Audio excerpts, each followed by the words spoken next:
Hi guys, welcome back to our YouTube channel. இன்றைக்கி எங்கள் சேனலில் என்ன வீடியோ பார்க்க போகிறீங்கன்னா, இன்றைக்கி குக்கிங் வீடியோ தான் பார்க்க போகிறோம். இன்றைக்கி என்ன குக்கிங் பண்ணுறோன்னா, மஷ்ரூம் பிரியாணி தான் பண்ண போகிறோம். இந்த பிரியாணி பண்ணுறதுக்கு என்னென்ன தேவையாக இருக்குது, எப்படி பண்ணலான்ட்டு இந்த வீடியோவில் பார்க்க போகிறோம். அப்புறம் மஷ்ரூம் வந்துட்டு ஹெல்த்துக்கு ரொம்ப நல்லது. பாடி ஏதாவது ஹீட் ஆயிடுச்சுன்னா மஷ்ரூம் சாப்பிட்டா பாடி டெம்பரேச்சர் ஆட்டோமேட்டிக் கம்மியாகிட்டே இருக்கும். அப்புறம் இந்த குக்கிங்க்கு என்னென்ன தேவைன்னா, இப்போது நான் இங்கே வந்துட்டு 2 பெரிய சைஸ் ஆனியன், அப்புறம் பெரிய சைஸ் 2 தக்காளி எடுத்து கட் பண்ணி வச்சுருக்கேன்.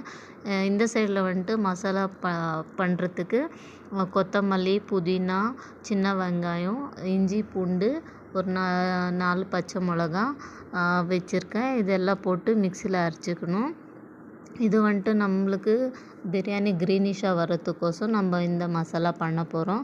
அப்புறம் இதெல்லாம் போட்டுட்டு இஞ்சி, பூண்டு, பச்சை மிளகா, புதினா எல்லாம் போட்டுட்டு 2 பட்டை, 2 கிராம்பு, 2 ஏலக்காய் இதெல்லாம் போட்டுடணும். இதில் ஏன் நம்ம இதெல்லாம் இதில் சேர்க்க போகிறோன்னா, பசங்க வந்துட்டு பட்டை லவங்கெல்லாம் வாயில் கடிச்சிச்சின்னா பிடிக்காது அவங்களுக்கு. ஸோ அதுக்கோஸ்கரம் நம்ம மிக்சியில் போட்டு அரைச்சிக்கலாம். ஸ்பெஷலாக என் பொண்ணு அதெல்லாம் இருந்துச்சுன்னா அவள் சாப்பிடவே மாட்டாள். ஸோ அதனால் வந்துட்டு நான் மிக்சியில் போட்டு கிரைண்ட் பண்ணி போட்டுட்டேன்னா அது அவங்களுக்கு சாப்பிட கிடைக்காது. அப்புறம் ரொம்ப ஹெல்த்தியாக சாப்பிடுவாங்க. சாப்பிடும்போது ரொம்ப நல்லாயிருக்கும். டேஸ்ட் மசாலா அந்த அரோமா கூட ரொம்ப நல்லாயிருக்கு. இதெல்லாம் போட்டுட்டு கொஞ்சம் தண்ணி ஊற்றிட்டு நம்ம கொஞ்சம் மிக்சியில் போட்டு அரைச்சிக்கலாம். ரொம்ப பேஸ்ட்டாக இல்லைன்னா கூட மீடியமாக கூட அரைச்சிக்கலாம். இவ்வளோ அளவுக்கு அரைச்சா போதும். இது வந்துட்டு சைடில் எடுத்து வச்சுக்கோங்க. அப்புறம் வந்துட்டு இந்த சைடில் வந்துட்டு நான் குக்கர் வச்சுட்டு இதுக்கு நெய் போட்டால் ரொம்ப நல்லாயிருக்கும் டேஸ்ட்டு. நெய் எங்கள் வீட்டில் காலி ஆகிட்டுருந்துச்சி. ஸோ அதனால் நான் ஆயில் மட்டும் யூஸ் பண்ணிக்கினேன். கொஞ்சம் ஆயில் ஜாஸ்தியாக ஊற்றிக்கினா டேஸ்ட் ரொம்ப நல்லாயிருக்கும். பிரியாணி செய்கிறதுக்கோசம் இருக்கட்டும், என்ன இந்த மாதிரி ரைஸ் வெரைட்டி ஏதாவது செஞ்சால் கூட நம்ம ஆயில் கொஞ்சம் ஜாஸ்தியாக சேர்த்துக்கணும். இதுக்கு வந்துட்டு நான் சோம்பு, அப்புறம் இது மசாலா லீஃபுன்னு சொல்லுவாங்க, அது போட்டுக்கிறேன். அப்புறம் ஆனியன் கட் பண்ணி வச்சுருந்தேன் இல்லையா, அது கொஞ்சம் போட்டுக்கினேன். நான் நல்லா ஆயிலே ஃப்ரை பண்ணுவேன். ஃப்ரை பண்ணுற அளவுக்கு ரொம்ப நல்லா டேஸ்ட் வரும். ஆனியன் நல்லா ஃப்ரை ஆகணும். ஃப்ரை ஆன வாட்டிக்கு கொஞ்சம் இஞ்சி பூண்டு பேஸ்ட் போட்டுக்கணும். நான் அது பேஸ்ட் போடுறவங்க போடலாம், இல்லைன்னா நான் மசாலா சேர்க்கறதில்ல அதில் போட்டிருந்தேன்ட்டு நான் ஸ்கிப் பண்ணிட்டேன். இது ஃப்ரை ஆன வாட்டிக்கு அப்புறம் நாங்கள் தக்காளி கட் பண்ணி வச்சுருந்தோம் இல்லையா, டொமேட்டோ, அது நான் வந்துட்டு இதில் போட்டுக்கினேன். அது கூட ரொம்ப ஆயிலில் ஃப்ரை பண்ணுறேன். பாருங்கள், எப்படி நல்லா மிக்ஸ் பண்ணி விட்டுட்டு ஃப்ரை பண்ணணும். இது சீக்கிரமாக ஆகிறதுக்கோசம் நான் என்ன பண்ணேன், குக்கரில் செஞ்சுன்னுக்கிறேன். இன்னொன்று என்னென்னா, நான் பக்கத்தில் இப்போது 1:2 1 கப்பு அரிசிக்கு 2 கப்பு தண்ணின்ற மாதிரி நான் தண்ணி கூட சைடில் சூடாகட்டும், சீக்கிரம் ஆகணுன்ட்டு, குக்கிங் சீக்கிரம் ஆகணுன்ட்டு தண்ணியை எடுத்து வச்சுக்கினேன். டொமேட்டோ ஃப்ரை ஆன வாட்டிக்கு நம்ம அரைச்ச மசாலாவை சேர்த்துக்கலாம். இது வந்துட்டு க்ரீனிஷாக வரதுக்கோசம் இந்த மசாலா சேர்க்குறது. இன்னொன்று புதினாலாம் கிடச்சிச்சின்னா சில பேர் எடுத்து தனியாக வைக்குவாங்க. ஸோ அதனால் நான் வந்துட்டு மிக்சியில் அரைச்சிட்டு நான் இதிலே ஊற்றிட்டேன். இது வந்துட்டு கலர் மாறணும், அந்த பச்சை வாசனையெல்லாம் போகணும் இல்லையா, அதனால இது கலர் சேஞ்ச் ஆகிட்டு சைடில் வந்துட்டு ஆயில் விடணும். அது ஆன வாட்டிக்கு கொஞ்சம் மஞ்சள்தூள், கொஞ்சம் கரம் மசாலா, அப்புறம் வெறும் தனி மிளகுத்தூள்னு சொல்லுவாங்க இல்லையா, சில்லி பவுடர், அது சேர்த்துக்கிறேன் ஸ்பைசிக்கோசம். ஏன்னா நம்ம பச்சை மிளகா கொஞ்சம் ஃப்ளேவர்க்கோசம் சேர்த்தோம், அவ்வளோதான். நம்ம இங்கே வந்துட்டு சில்லி பவுடர் கூட ஆட் பண்ணுறோம். ஆட் பண்ணிட்டு நல்லா மிக்ஸ் பண்ணி அது கூட கொஞ்சம் ஆயிலில் நல்லா ஃப்ரை ஆகணும் மசாலா கூட. ஸோ அதனால பாருங்கள், கலர் எல்லாம் சேஞ்ச் ஆகிடுச்சு. இப்போ வந்துட்டு நான் தயிர் சேர்த்துக்கிறேன்.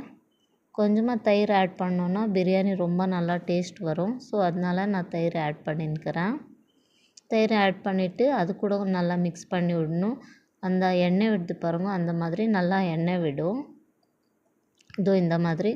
இப்போ வந்துட்டு நம்ம என்ன பண்ணோன்னா, சூடாக வச்சுருந்தோம் இல்லையா, அது வந்துட்டு இந்த மஷ்ரூம் வந்துட்டு நான் சொல்ல மறந்துட்டேன்.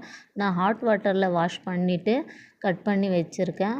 மஷ்ரூம் போட்டு இந்த மசாலா டைமில் வந்துட்டு நம்ம போட்டோன்னா அந்த மசாலாலாம் மஷ்ரூமில் இறங்கும். ஸோ அதனால் இந்த டைம்லேயே வந்துட்டு நான் உப்பு போட்டுக்கிறேன். அப்போ தான் மசாலா ஆகட்டும், சால்ட் ஆகட்டும் எல்லாமே வந்துட்டு மஷ்ரூமுக்கு ஆட் ஆகும். ஸோ இந்த டைமில் நான் வந்துட்டு சால்ட் போட்டுன்னுக்கிறேன். சால்ட்டு பார்த்து போட்டுக்கோங்க. டேஸ்ட்டுக்கு உங்களுக்கு எவ்வளோ வேணுமோ அவ்வளோ பார்த்துட்டு சால்ட் ஆட் பண்ணிக்கோங்க. இது வந்துட்டு நல்லா மிக்ஸ் பண்ணி விடணும். இன்னும் யாரெல்லாம் என் சேனல் சப்ஸ்கிரைப் பண்ணாமல் பார்த்துன்னுக்கிறீங்களோ தயவு செஞ்சு சப்ஸ்கிரைப் பண்ணுங்கள். உங்களோட சப்போர்ட் எனக்கு தேவை. நானும் யூடியூப் ஃபேமிலிக்கு ஆட் ஆகியிருக்கேன் புதுசாக. ஸோ எனக்கு உங்கள் சப்போர்ட் வேணும். ஸோ சப்போர்ட் பண்ணுவீங்கன்ட்டு நான் நம்புகிறேன். அப்புறம் வந்துட்டு இது நல்லா மிக்ஸ் பண்ணி விட்டுட்டு அது கொஞ்சம் ஆயிலில் வந்துட்டு அப்சர்வ் மீன்ஸ் ஃப்ரை ஆகணும். ஸோ அதனால் பாருங்கள் ரொம்ப நல்லா தெரிஞ்சிருந்துச்சு. நான் மஷ்ரூம் ஆக்சுவலி சாப்பிட மாட்டேன். அப்புறம் எங்கள் ஹஸ்பண்ட் சொன்னாங்க சாப்பிடு நல்லா இருக்கும்ன்ட்டு சாப்பிட்டு பார்த்தேன். அப்புறம் வந்துட்டு இது நான்வெஜ் ஃப்ளேவரே கொடுக்குது. டேஸ்ட் கூட அவ்வளோவா நல்லா இருக்குது. பாருங்கள் இந்த மாதிரி தண்ணி விடும். மஷ்ரூம் கூட தண்ணி விடும். ஸோ பார்த்து நீங்கள் தண்ணி ஆட் பண்ணிக்கோங்க. நல்லா ஃப்ரை ஆன வாட்டிக்கு நான் தனியாக சூடாக வச்சுருந்தேன் இல்லையா தண்ணி, அதை எடுத்து ஊற்றிக்கினேன். சீக்கிரம் பாயில் ஆகும், சீக்கிரம் குக்கிங் ஆகும்ன்ட்டு நான் எப்பயும் அவ்வளோதான். இது அந்த வெஜிடபிள் ரைஸ் என்ன செஞ்சாலும் இப்படி தான் தண்ணி வச்சுட்டு நான் சூட் பண்ணிவிடுவேன். இந்த மாதிரி வரும்போது கொதிக்கும்போது நம்ம வந்துட்டு ரைஸ் ஆட் பண்ணிக்கணும். இந்த டைமில் பாருங்கள் இந்த மாதிரி சீக்கிரம் கொதிக்கும். அப்போ வந்துட்டு நம்மளுக்கு அரிசி போட்ட உடனே சீக்கிரம் விசில் வந்துடும். சீக்கிரம் சாப்பிட்டுக்கலாம் நம்ம. இது வந்துட்டு நான் 5 மெம்பர்ஸ்க்கு பண்ணின்னுக்கிறேன். எங்கள் வீட்டில் 5 பேர் இருக்கிறதால எவ்வளோ அளவு வேணுமோ அவ்வளோ செஞ்சுன்னுக்கிறேன் நான். அரிசியெல்லாம் போட்டுட்டு நல்லா மிக்ஸ் பண்ணி விடணும் நம்ம. இந்த டைமில் வந்துட்டு ஆக்சுவலி நான் மறந்துட்டேன். லெமன் வந்துட்டு கொஞ்சம் ஆட் பண்ணேன் நான். அது வந்துட்டு சாப்பாடெல்லாம் ரொம்ப நல்லா வரும். அடி பிடிக்காது, ஒன்றுக்கு ஒன்று ஒட்டாது, அந்த மாதிரி சூப்பராக வரும். இந்த மாதிரி கொதிக்கிற டைமில் நாம் வந்துட்டு லிட் போட்டு மூடி வச்சிடணும். கொஞ்சம் லெமன் ரசம் எல்லாம் விட்டுட்டு நம்ம லிட் போட்டு மூட வச்சிடணும். வச்சுட்டு 2 விசில் வந்தால் போதும். பாருங்கள் க்ளோஸ் பண்ணி நான் வச்சிடுறேன். 2 விசில் வந்த உடனே நான் ஆஃப் பண்ணிடுறேன். எங்களுக்கு விசில் வந்துடுச்சு. ஆஃப் பண்ணிட்டு இது ஆகிறதுக்குள்ளே நான் வந்துட்டு என்ன பண்ணேன், தயிர் பச்சடி பண்ணிடலான்ட்டு எல்லாம் ரெடி பண்ணி நான் வச்சுட்டேன். இது ஆகிறதுக்குள்ளே அது குக்கர் கூட ப்ரெஷர் இறங்கிருச்சு. ஓப்பன் பண்ணி பார்த்தா செம்ம ஃப்ளேவரு சூப்பராக இருந்துச்சு. அல்டிமேட்டாக இருந்துச்சு. நீங்களும் ட்ரை பண்ணி பாருங்கள். உங்களுக்கு டேஸ்ட் ஏதாவது நல்லா வந்துச்சுன்னா எனக்கு தயவுசெய்து கமெண்ட் பண்ணி சொல்லுங்கள். லைக் பண்ணுங்கள், ஷேர் பண்ணுங்கள், கமெண்ட் பண்ணுங்கள். புதுசாக நான் ஜாயின் ஆயிருக்கேன். எப்படி இருந்துச்சுன்ட்டு எனக்கு கமெண்ட் பண்ணி சொல்லுங்கள் ஃப்ரெண்ட்ஸ். பாருங்கள் ரொம்ப நல்லா ஆரமாக வந்துச்சு. இந்த வீடியோ இப்போது எண்ட் பண்ணுறேன். தேங்க்யூ.